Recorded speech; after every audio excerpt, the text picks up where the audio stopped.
নমস্কার বন্ধুরা, গোপালে হেসেলে আপনাদের সবাইকে স্বাগত।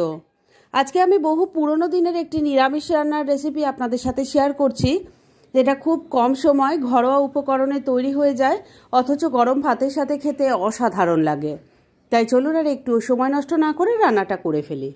আজকে অসাধারণ স্বাদের একটা নিরামিষ রান্না করব, আর সেটাও কিন্তু পেঁপে দিয়ে। আর এটা আপনাদের গ্যারান্টি দিয়ে বলছি, যারা পেঁপে খেতে ভালোবাসে না, এই রান্নাটা তাদের একবার খাওয়ান, তারাও কিন্তু চেটে পুটে খাবে। যাই হোক, আমি এই যে পেঁপে নিয়েছি, এটা একটা বড় পেঁপে নিয়েছিলাম, সেটা থেকে অর্ধেকটা দিয়ে আমি রান্নাটা করছি, আর সেই অর্ধেকটাকে আমি 4 টুকরো করে নিয়েছি। এবার গ্রেটারের সাহায্যে প্রথমে এই পেঁপেগুলোকে গ্রেট করে নিচ্ছি। 4 টুকরো পেঁপেই দেখুন খুব ভালো করে গ্রেট করে নিয়েছি। এবার এই প্লেটটাকে আমি কিছুক্ষণের জন্য এক সাইডে রেখে দিচ্ছি। এবার আমি নিয়ে নিয়েছি 1 কাপ পরিমাণ মটর ডাল। এটাকে আমি ঘন্টা 2 জলে ভিজিয়ে রেখেছিলাম। এবার এটাকে বেটে নেব। সেজন্য মিক্সির জারটা নিয়ে নিয়েছি, এর মধ্যে ডালটা দিয়ে দিচ্ছি। সমস্ত ডালটা জারের মধ্যে দিয়ে দিয়েছি। আর এখানে আরেকটা কথা বলে রাখি বন্ধুরা, আমি এখানে মটর ডাল দিয়ে করছি, তবে আপনারা চাইলে এটা ছোলার ডাল দিয়ে বা মুগের ডাল দিয়েও করতে পারেন। যাই হোক, এবার এই ডালটাকে বেটে নিয়ে তারপর ফিরে আসছি। ডালটা ভালো করে বেটে নিয়েছি।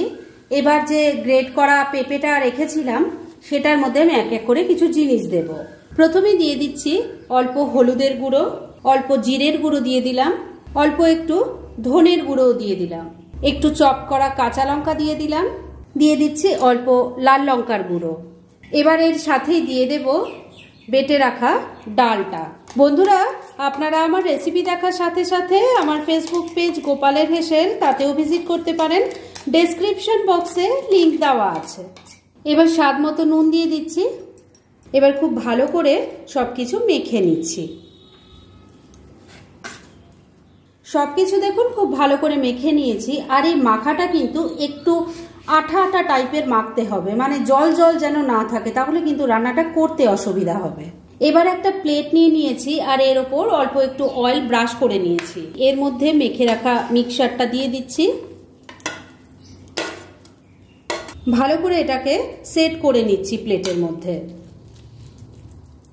প্লেটের মধ্যে মিক্সচারটাকে দেখুন খুব ভালো করে সেট করে নিয়েছি। এবার এটাকে ভাপাবো, সেজন্য একটা কড়াইয়ের মধ্যে অল্প জল নিয়ে গরম করে নিয়েছি, আর তার মধ্যে একটা স্ট্যান্ড বসিয়ে দিয়েছি।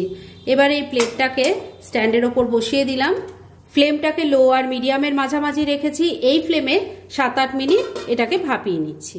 ভাপানোটা রেডি হতে হতে আমি এই রান্নার একটা মশলা তৈরি করে নিচ্ছি। কি কি দিয়ে মশলাটা তৈরি করছি সেটা দেখিয়ে নিচ্ছি। এখানে আমি আদা নিয়েছি, 1 ইঞ্চি আদা আছে, ছোট ছোট টুকরো করে কাটা আছে, একটা টমেটো নিয়েছি, 3টে কাঁচা লঙ্কা নিয়েছি। ঝালটা অবশ্যই নিজেদের টেস্ট অনুযায়ী দেবেন। এগুলো সবকিছু একসাথে মিশিয়ে নিয়ে একটা মশলা তৈরি করে নিচ্ছি। আদা, টমেটো, কাঁচা লঙ্কা তো বেটে রেখে দিয়েছি। এবার এই রান্নার জন্য আরেকটা মশলা লাগবে, সেজন্য একটা বাটির মধ্যে 3 টেবিল স্পুন টক দই নিয়ে নিয়েছি। এর মধ্যে দিয়ে দিচ্ছি ছোট চামচের 1 চামচ হলুদের গুঁড়ো, ছোট চামচের 1 চামচ দিয়ে দিচ্ছি কাশ্মীরি মির্চ পাউডার, 1 চামচ জিরের গুঁড়ো দিয়ে দিলাম, 1 চামচ যাচ্ছে ধনের গুঁড়ো, দিয়ে দিচ্ছি অল্প গরম মশলার গুঁড়ো, অল্প জল দিয়ে দিচ্ছি। এবার সবকিছু খুব ভালো করে মিশিয়ে নিচ্ছি। রান্নার জন্য সমস্ত মশলাগুলো তো রেডি করে রেখে দিয়েছি। এদিকে 7-8 মিনিট হয়ে গেছে, এটা স্টিম করে নিয়েছি, ঢাকা তুললাম। এটা ভালো মতো স্টিম হয়েছে কিনা বোঝার জন্য একটু সাবধানে ওপরের সারফেসটায় যদি হাত দেন, দেখুন হাতটা একদম শুকনো, মানে কিচ্ছু লেগে যায়নি, তার মানে কিন্তু এটা খুব ভালো মতো স্টিম হয়ে গেছে। এবার আমি গ্যাসটা বন্ধ করে দিলাম আর এটাকে নামিয়ে নিচ্ছি। একেবারে পুরোপুরি ঠান্ডা হলে এটাকে আমি ছোট ছোট পিস করে কেটে নেব। রান্নার জন্য সমস্ত মশলাগুলো রেডি করে নিয়েছি, আর মিক্সচারটাও ঠান্ডা হয়ে গেছিল। দেখুন আমি এভাবে স্কোয়ার শেপে কেটে নিয়েছি, তবে আগেই বলেছি আপনারা নিজেদের পছন্দ মতো এটা কেটে নিতে পারেন। এবার কড়াইয়ের মধ্যে তেল গরম করে নিয়েছি, এর মধ্যে এই পিসগুলো ভেজে নেব। প্রথম ব্যাচের কয়েকটা আমি ভাজার জন্য বসিয়ে দিয়েছি। এগুলোকে এবার মিডিয়াম ফ্লেমে রেখে উল্টে পাল্টে লাল লাল করে ভেজে নেব। প্রথম ব্যাচের গুলো দেখুন উল্টে পাল্টে লাল লাল করে ভেজে নিয়েছি। এবার এগুলো তেল ঝরিয়ে তুলে নেব। সবকটা ভেজে দেখুন তুলে নিয়েছি। আর এবার যতটুকু তেল আছে তার মধ্যেই বাকি রান্নাটা করব। এর মধ্যে প্রথমে দিয়ে দিচ্ছি অল্প 5 ফোড়ন, আপনারা চাইলে সাদা জিরেও দিতে পারেন। অল্প একটু হিং দিয়ে দিলাম, দিয়ে দিচ্ছি একটা তেজপাতা, একটা শুকনো লঙ্কা। এবার ফোড়নটাকে কয়েক সেকেন্ড একটু ভাজা ভাজা করে নিচ্ছি। ফোড়নটা ভাজা ভাজা করে নিয়েছি। এবারে এর মধ্যে দিয়ে দিচ্ছি আদা, টমেটো আর কাঁচা লঙ্কার পেস্ট। মশলাটা একটু কষিয়ে নিচ্ছি। মিনিট 2 সময় নিয়ে মশলাটাকে কষিয়ে নিয়েছি। এবার এর মধ্যে দিয়ে দেব টক দইয়ের সাথে যে গুঁড়ো মশলাগুলো মিশিয়ে রেখেছিলাম সেটা দিয়ে দিচ্ছি। স্বাদ মতো নুন দিয়ে দিচ্ছি, অল্প একটু চিনি দিয়ে দিলাম। এবার সবকিছু মিশিয়ে নিয়ে মশলাটাকে আবারও একবার খুব ভালো করে কষিয়ে নিচ্ছি। 2-3 মিনিট সময় নিয়ে মশলাটাকে ভালো করে কষিয়ে নিয়েছি। এবার এর মধ্যে দিয়ে দেব একটু ভেজে রাখা আলু। কাজের সুবিধার্থে আমি আলুর টুকরোটা আগেই ভেজে রেখেছিলাম নুন হলুদ দিয়ে, আর এখানে আমি একটাই মিডিয়াম সাইজের আলু নিয়েছি, সেটাকে টুকরো করে কেটে নিয়েছি, দিয়ে দিলাম। এবার মশলার সাথে খুব ভালো করে মিশিয়ে কষিয়ে নেব।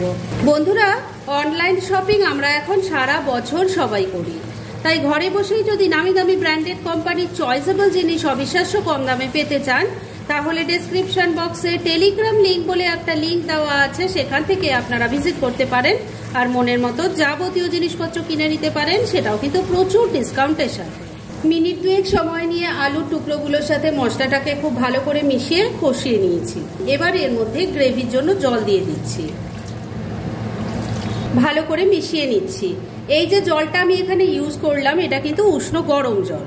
সবকিছু খুব ভালো করে মেশানো হয়ে গেছে। এবার ফ্লেমটাকে লো আর মিডিয়ামের মাঝামাঝি রেখে ঢাকা দিয়ে 3-4 মিনিট রান্না করে নিচ্ছি। মিনিট 4 রান্নাটা হয়ে গেছে, এবার ঢাকা তুলছি। এবার এই ঝোলের মধ্যে ভেজে রাখা পেঁপের ধোকাগুলো দিয়ে দিচ্ছি। সমস্ত ভেজে রাখা পেঁপের ধোকাগুলো দিয়ে দিয়েছি। এবার এর সাথে দিয়ে দিচ্ছি অল্প একটু ঘি, গ্রেভির সাথে ভালো করে মিশিয়ে নিচ্ছি। এগুলো দিয়ে কিন্তু খুব বেশি সময় রান্না করা যাবে না, কেননা ধোকাগুলো এমনিতেই নরম, তারপরে ঝোলের মধ্যে দিয়ে বেশিক্ষণ রান্না করলে আরো নরম হয়ে যাবে, আর যেটা দেখতে বা খেতে কোনোটাই ভালো লাগবে না। সবকিছু ঝোলের সাথে ভালো করে মিশিয়ে নিয়েছি।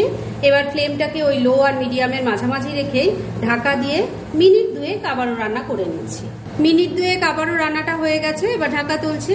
আমি কিন্তু মাঝে একবার ঢাকাটা তুলে একটু গ্রেভির সাথে ধোকার পিসগুলো ভালো করে মিশিয়ে নিয়েছিলাম আর নুন মিষ্টিটা চেক করে নিয়েছিলাম। আপনারাও দরকার হলে সেটা করে নেবেন। রান্না কিন্তু এবার একদম রেডি। গরম ভাতের সাথে এবার এটা খেয়ে দেখুন, অসাধারণ লাগবে। গ্যাস বন্ধ করে দিলাম। এবার এটাকে কিন্তু আর ঢেকে রাখা যাবে না, না হলে ধোকাগুলো খুব নরম হয়ে যাবে, তাই এটা ডাইরেক্ট সার্ভ করে আপনাদের দেখাচ্ছি। ফ্রেন্ডস, আমার আজকের এই পেঁপের কোপ্তা কারির রেসিপি একদম রেডি হয়ে গেছে এবং আমি সার্ভ করে দিয়েছি। এটা বহু পুরনো দিনের একটা রান্না, কিন্তু খেতে অসাধারণ হয়। আগে যদি এভাবে না ট্রাই করে থাকেন, আমার রেসিপিটা দেখে একবার ট্রাই করতে পারেন। আশা করছি আপনাদেরও ভালোই লাগবে। আর এরম ধরনের অনেক ভালো ভালো নিরামিষ রান্নার রেসিপি আপনারা গোপালের হেসেল সার্চ করলেই পেয়ে যাবেন।